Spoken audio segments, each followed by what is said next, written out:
सारा दिन घर में फोन पर लगी रहती हो, एक काम ढंग से नहीं कर सकती। तुम्हें कितनी बार बताया है, मेरे तैयार होने से पहले मेरा नाश्ता तैयार हो जाना चाहिए।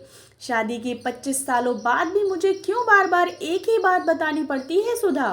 तुम्हें क्या है, तुम तो आराम से घर पर रहोगी, मुझे काम पर जाना पड़ता है। तुम हो कि हमेशा बेवकूफ़ों जैसी हरकत करती हो। अगर तुम यह जानबूझकर करती हो तो याद रखना, मुझसे बुरा कोई नहीं होगा। आज भी अभिनव का पारा चढ़ा हुआ था। इन कड़वे शब्दों में अपना गुस्सा उतारते हुए, गीला तौलिया कुर्सी पर फेंकते हुए अभिनव गुस्से से सुधा की तरफ देखने लगा। सुधा के लिए अभिनव का यह बेवजह का गुस्सा कोई नई बात नहीं थी। वह महीने में 3-4 बार ऐसे ही सुधा पर बरस पड़ता था। शुरुआत में सुधा उसका विरोध किया करती थी, लेकिन जब कई सालों तक अभिनव में कोई बदलाव नहीं दिखा तो सुधा ने खुद को ही बदल लिया। अब अभिनव के कुछ भी कहने से सुधा को कोई फर्क नहीं पड़ता था। शादी के 5 साल बाद तक सुधा ने पूरी कोशिश की कि अभिनव को बदला जाए, लेकिन फालतू का गुस्सा करना और बाद में सुधा को भला बुरा कहना, यह मानो जैसे उसकी आदत बन गई थी। कोई भी वाद विवाद होता तो अभिनव सीधा सुधा को बोल देता, अगर मैं तुम्हें अच्छा नहीं लगता तो क्यों नहीं चली जाती अपने मायके, क्यों रहती हो मेरे साथ? इतना सब कुछ होने के बावजूद सुधा अभिनव के साथ रहती थी क्योंकि उसे अपनी बेटी की फिक्र थी। आखिर किस घर को वह अपना माने समझ नहीं पा रही थी। शादी से पहले जिस घर को छोड़ आई थी उसे, या फिर इस घर को, और वह जाती भी तो कहाँ और कैसे? अपने बूढ़े माँ बाप को इस उम्र में परेशान करना नहीं चाहती थी। समाज और लोग क्या कहेंगे, यह भी तो उसे देखना था। वह इतनी पढ़ी लिखी भी तो नहीं थी कि खुद जाकर कोई नौकरी कर सके और अपना और अपनी बेटी का पालन पोषण कर सके। सुधा को अब अपनी फिक्र नहीं थी, उसको फिक्र थी तो बस अपनी शादी लायक हो रही बेटी की। सुधा नहीं चाहती थी कि पति पत्नी के झगड़े की वजह से रितु परेशान हो। रितु की पढ़ाई पूरी हो चुकी थी, उसके लिए अब शादी के रिश्ते आने लगे थे। कई रिश्तों को रितु ठुकरा चुकी थी। 2-3 महीनों बाद एक अच्छा रिश्ता आया। अभिनव अपनी बेटी के पास बैठकर उसे बताने लगा, रितु बहुत अच्छा लड़का है, पढ़ा लिखा है, बड़ा घर है, बहुत अच्छी नौकरी है। ऐसे रिश्ते बार बार नहीं आते बेटा, इस बार मना मत करना।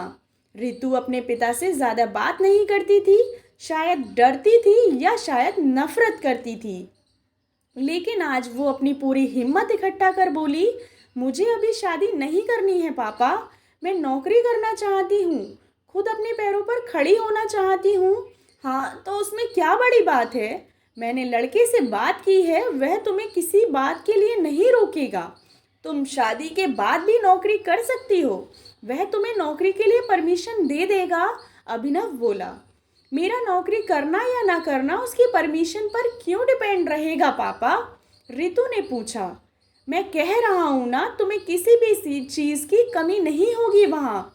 ऐसे रिश्ते बार बार नहीं आते, इसे मना मत करो।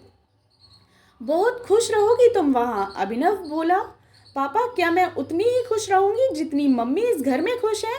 रितु ने ताना देते हुए कहा, आज तुम्हारी जबान कुछ ज़्यादा नहीं चल रही? अभिनव गुस्से से आंखें बड़ी करते हुए बोला, पापा मुझे शादी ही नहीं करनी है, क्योंकि शादी के बाद अगर वह लड़का आपके जैसा निकला तो मैं क्या करूँगी? मुझे आपके जैसा जीवन साथी नहीं चाहिए, जो बिना बात के मुझ पर हमेशा चिल्लाए। मुझे कुछ भी अपनी पसंद का लेना हो तो 10 बार सोचना पड़े। मेरी तबीयत कैसी भी हो उसे परवाह ना हो। रोटी थोड़ी सी मोटी बन जाए तो घर सर पर उठा ले, उसकी चेकबुक ना मिले तो भी मेरा ही दोष निकाले, और हर छोटी मोटी बात पर मुझे मायके जाने के लिए कहे। रितु ने अपना मन हल्का करते हुए कहा। अभिनव का गुस्सा 7वें आसमान पर था, लेकिन उसके मुंह से एक भी शब्द नहीं निकल रहा था। वह चुपचाप रितु की बातें सुन रहा था। रितु ने कहा, पापा आपने माँ के साथ हमेशा गलत व्यवहार किया है। आप अपने ऑफिस का गुस्सा बिना सोचे समझे माँ पर उतार देते हैं, कभी इस बात की परवाह भी नहीं करते कि उन्हें कैसा लगता होगा। अभिनव आज पहली बार अपने किए बर्तावों को महसूस कर रहा था और आज वह इतना ही बोल पाया, जो तुम्हारा मन है वो करो। रितु ने अभिनव से कहा, पापा मुझे सिर्फ एक सवाल का जवाब दे दो, क्या आप चाहेंगे कि मेरा पति आपके जैसा हो? अगर आपका जवाब हाँ है तो कर दीजिए मेरा रिश्ता आज ही, और ना है तो मुझे आत्मनिर्भर बनने दीजिए। अभिनव चुपचाप बाहर चला गया। आज उसे सुधा के सामने जाने में शर्म आ रही थी। आज उसे अपनी गलती का एहसास हो गया था और अभिनव ने आज से अपने आप को बदलने का निश्चय किया। अगले दिन से सुधा ने अपने पति में काफ़ी बदलाव देखा। अब रितु पढ़ लिख कर अच्छी नौकरी करने लगती है और 3 साल बाद उसकी एक अच्छे लड़के से शादी हो गई। दोस्तों, बेटियों को यह बताया जाता है कि वह पराया धन है। माता पिता का घर तुम्हारा नहीं है, पति का घर ही तुम्हारा घर है।